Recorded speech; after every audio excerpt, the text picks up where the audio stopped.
Sergeant Pepper's. We hope you will enjoy the show. What's going on, guys? JD here. Welcome back to History in the Mix, and today we have another roundup. First, can we talk about how awesome this shirt is? So Target has NSYNC shirts now. So yeah, I mean, it's pretty cool, but whatever. Here we go. And also, I want to give a shout out to Damian Shields, who sent me his book, Michael Jackson, Songs and Stories from the Vault, which you guys may know as the reissue of Escape Origins. This book gives the inside stories to the Escape album. Damian Shields literally flew around the world to get interviews from people that worked on the songs that were at Escape. So there's a chapter about Love Never Felt So Good, there's a chapter about Chicago, literally anything you guys want to know about these songs, it's in here. I've only been able to read a few chapters and I can't wait to finish it. Like, I'm not kidding you, people like Michael Prince, Matt Forger, Brad Buxer, like they're all in these interviews to talk about these songs, and I cannot wait to learn more. So if you guys want to pick up this book and learn more about the amazing songs off the Escape album, the original versions, not the remixes, all the links are down below. It's on Amazon, literally anywhere I can find it. All the links are down below, and I honestly recommend it. Like, I don't want you guys to think like I was paid for this or anything. Damien actually said he sent me the book, and he said I didn't have to talk about it if I didn't want to. So that just, you guys really should support this book. Come together. So yeah, this is going to be a news rounded up episode. Really, we just have two big stories, not a lot of news. We're going to be talking about Jennifer Lopez getting the Michael Jackson Video Vanguard Award, and then we're going to be talking about Sony striking again and buying more assets from the Michael Jackson estate. First though, let's talk about Jennifer Lopez. If you guys didn't know, the MTV every year has the MTV Awards, and one of the awards that they give out every year is the Michael Jackson Video Vanguard Award. It's been around for a long time. It was around when Michael was alive, and they've given it to people like Britney Spears and Kanye West and Rihanna, just people that I'm not too familiar, but I think it's people that have like had iconic music videos or short films over these past few years in pop culture. And this year, Jennifer Lopez is getting it. And there's been a lot of controversy around it, and I kind of wanted to talk about that. If it's not Elvis, the Beatles, or Michael, I'm not too educated on it, but I really like, I really like Jennifer Lopez. Like, that new song Dinero is amazing. I'm glad she's getting it. I really am. It's amazing. But I just feel like there's a lot of heat on MTV for giving the award to Jennifer Lopez, and I don't really understand that. I mean, a lot of people are saying that it should have been Missy Elliott, but I really think what you gotta think, the mindset that MTV has is they don't give a crap about the videos, they give a crap about the name. Like, really, they would give it to the most popular. Like, if Elvis was still around, even though Elvis didn't have any music videos, they would still probably give it to Elvis. Okay, it's just the name to get people to watch. I don't know a lot about Missy Elliott, but I cannot name a Missy Elliott song or video, so people like me wouldn't watch that. And so Jennifer Lopez, Dinero, that Selena movie, like all these songs that I know, and then that would get my audience, just normal people, to watch it. So I don't really think, like, obviously it sucks, and maybe Missy Elliott deserves it. I'm not familiar with her work. The fact that Janet Jackson hasn't got it yet is ridiculous, but there's a lot of people, like, sure, there's a lot of people that I give it to before Jennifer Lopez. Personally, maybe this is a little biased, but I really do think Paul McCartney, either Paul McCartney or the Beatles deserve it, seeing as the Beatles are really the ones that popularized the music video. They actually kind of came up with the idea. They didn't necessarily come up with the idea, but they had a big hand in creating it in the first place. So I really think they need that, and Paul really should get it before he passes away. But nonetheless, I'm not mad about Jennifer Lopez getting it. Actually, I'm more glad because I think she's very talented. She's been around for so long, so looks so great, and I'm very glad she's got it.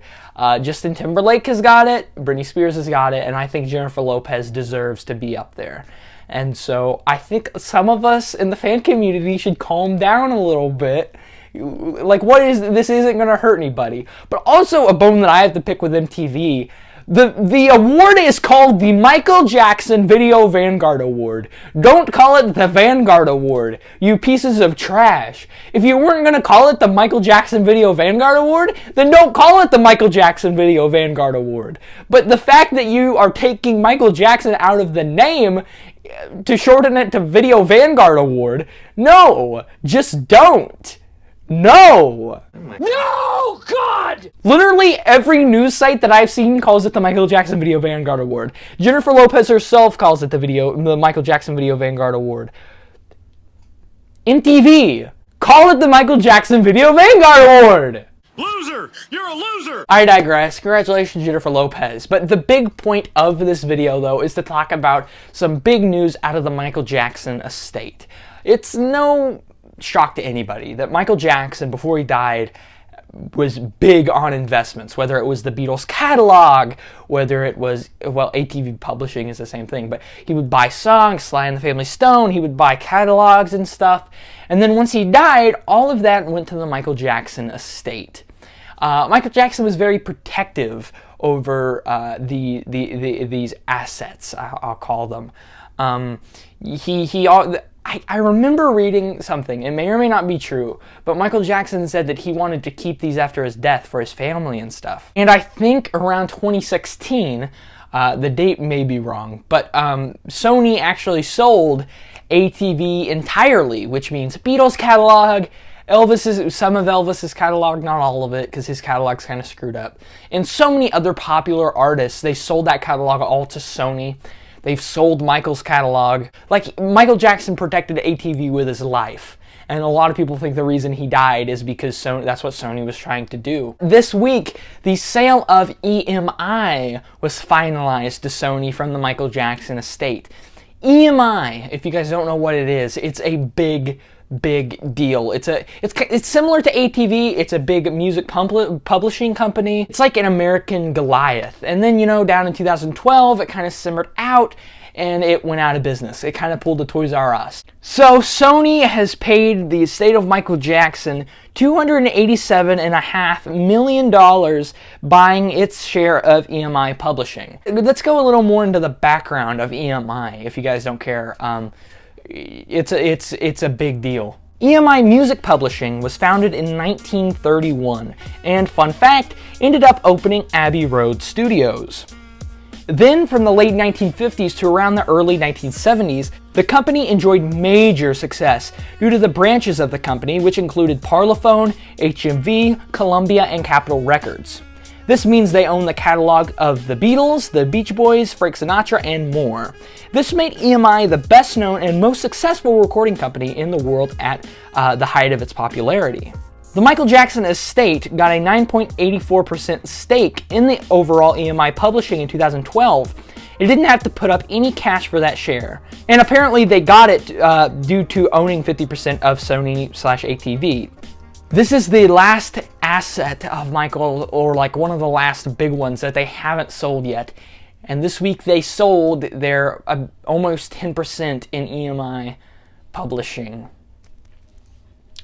What are you doing? John Branca, if you guys don't know, runs the Michael Jackson estate. He is quoted as saying, "We will not sell any of Michael Jackson's assets. You were dumb when you sold Michael's catalog. You were stupid when you sold the Beatles catalog.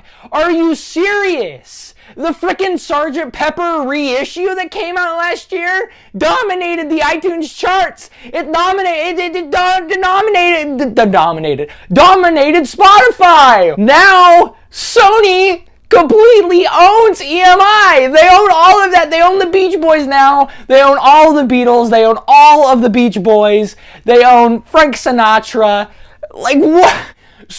The Michael Jackson estate is now screwing over artists that aren't even Michael Jackson. Like, how do you do that? How does that even work? How freaking corrupt do you have to be to destroy the career of artists that aren't even under your estate? Sure, Michael didn't buy this. Michael never even knew he owned EMI, like, in a sense, because they got it after Michael died. And so really it's in their place to sell it, I guess, because I guess John Branco worked that deal out and he got it. Still, like, I don't even care that that Michael Jackson's the reason you have it. It's the fact that you guys are in so much debt. The Michael Jackson estate is in so much debt. Okay, they are in a ridiculous debt. They are being sued. There are multiple lawsuits going down. They have the Casio case. They have the tax evasion case. They have the ABC Disney case. They are in so much debt, and you're selling your assets for $300 million. What are you doing? What are you doing? Sony now owns, like I said, Sony now owns all of EMI.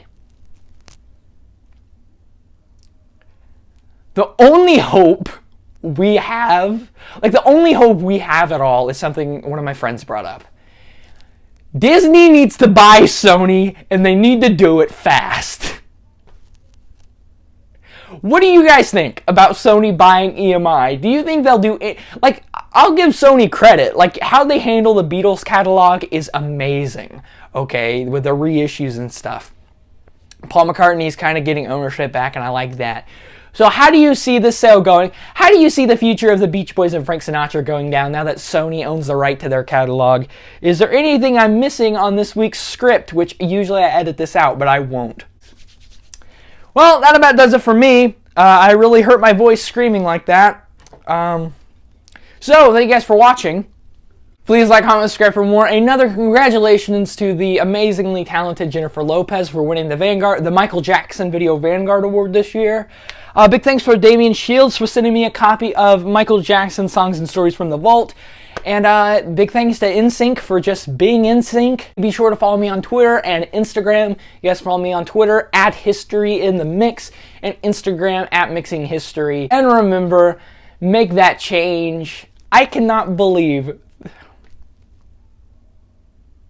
that Michael Jackson estate is so freaking stupid. Hello, this is Michael Jackson. Thank you so much for being here. More to come. Keep checking in.